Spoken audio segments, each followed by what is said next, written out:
8 28 हातच्याची वजाबाकी पाहणार आहोत आपण. आता इथं 33 वजा 26 उदाहरण आहे.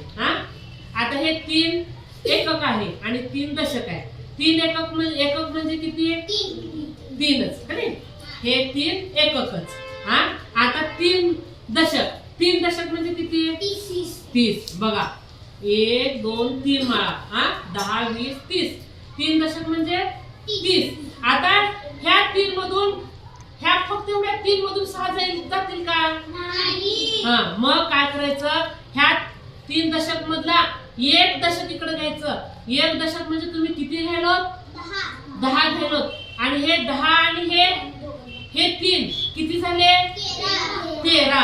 आणि इथं किती राहिले? 2 राहिले का नाही. मग याला कट करायचं आणि इथं 2 लिहायचं. आता इथं 13 मधून 6 गेले. ह्या 13 मधून 6 गेले. किती राहिले? 13 मधून 6 गेले. मोजा. 13 मधून 6 गेले. मोजा. 13 मधून